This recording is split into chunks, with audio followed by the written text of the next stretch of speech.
whether you're in your 20s or not. But if these traumas or disconnections that happen and are not resolved, especially when you are developing all the way into your mid to late 20s, and then going into the world at the age of 18, being required to be responsible, get a job, like my parents, they wanted me to start paying for car insurance, pay for rent. They wanted me to learn things, and I had no problem with that. People are forced, pay taxes, do this, do that, to be someone when they don't have enough time to know how to be a kid, how to regulate emotion, how to be empathic, how to be resilient, how to even establish emotional balance, especially people in this day and age with the bullshit that we see online and social media. How are you supposed to establish, and I'm asking you a question here, Clayton, how are you supposed to establish emotional balance when you are evaluated by numbers and popularity? Tell us about that. Oh gosh, yeah. Well, I definitely allowed that to really get through to me big time. And referencing numbers from a social media standpoint, talk about the amount of followers you have. So when I came off the show and I ended up with 300,000 followers, again, most people would say, "Wow, that's great. That's a lot of people." But my perspective, because of comparison culture in today's day and age, it's all about, well, let me compare myself to someone who's similar. So I compared myself to the last Bachelor before me, Matt James, saw that he had almost 1 million followers. And I had this exact thought because I through the comparison culture and because of my past trauma, I said, well, Clayton, there you go. You're not good enough once again. And people are showing you. You have 1/3 of the followers. So you're just hated. You're hated and it's obvious. Like you have a ton of issues. And it's reflected right here in the numbers because I am an analytical person. I mean, I've always looked at numbers and statistics and it fascinates me. And there's a lot of value in it, but you can also still misinterpret statistics. You can have two people looking at it and taking completely different viewpoints about it. And that's what I was doing, was comparing myself when I came off the experience and thought, well, the majority of people don't side with me because that's why I have this low amount of followers. And then I started to think, well, you're less of a human being because I would read online. This guy has the least amount of followers of any previous bachelors. So it's obvious that he's the most hated. And I started to believe this narrative and it just drove me down and down. But this is where I think that people, and you were touching on this subject with what you were just speaking on. You don't know what people are going through, but that's what I think we have to be mindful of is I don't think people are intrinsically bad. I think people are born with good hearts. They want to be good, and then their environment shapes them. And that's where I was just listening an audiobook I'm listening to with Dr. Gabor Mate. It's incredible. He's an expert in the field of psychology, and he was talking about the correlation between stress and increased rates of cancer.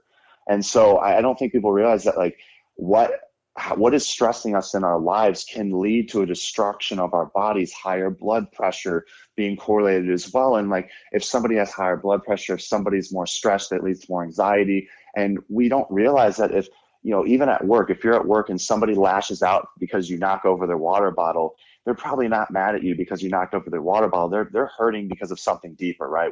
This is something I realized from social media as well. People project their insecurities and their own experiences onto you. And I realized from my experience that a lot of people that were watching the show, they didn't really hate me. They thought they did, but they were hating what I reminded them of from the past. And that's where I had a few people that would message me and said, hey, I'm sorry for the hate that I sent over a few months back. I associated my pain with this girl on the show, and I put myself in her shoes. And so these were all great realizations for me to understand that. But then with all what I've been reading as of lately too, it's like, we don't know what people are going through. We don't know what household they're raised in.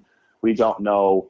Again, there was a link also in this book. He was talking about the link between racism and reduced life expectancy. So people that experience racism actually end up seeing, they don't typically live as long because of the constant stress that they're under for being, having racial things said to them or constantly feeling judged by others. So it's incredible. But if once you start to educate yourself and realize this, you start to see that, okay, now I see an individual in front of me.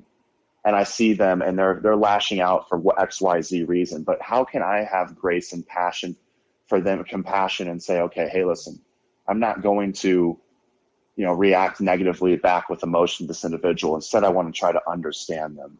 Because for me, life was, up until, again, about a year and a half ago, life was all about right or left, black or white. Like, that's what I thought was life. I figured there's a right and there's a wrong answer. And there's just not. There's a whole lot of gray area. And what I realized is I had an ego issue, as I think all of us have an ego to some degree, and there's benefits to having an ego, and there's obviously negatives when you don't allow yourself to see another perspective. The ego is typically involved. But I realized that I had to be able to sacrifice my ego at times in order to see the other side.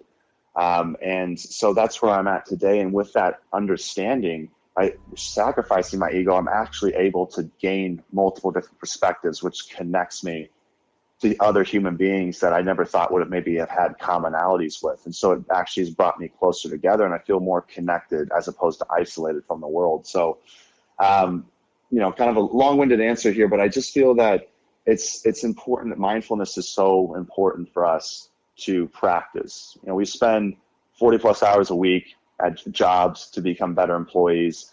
We spend countless hours watching TV, entertainment, doing all these things, but how many hours are we spending being mindful a week? I think we need to be practicing mindfulness as if it's our job, our second job, if not our primary, because our mindset shapes our realities.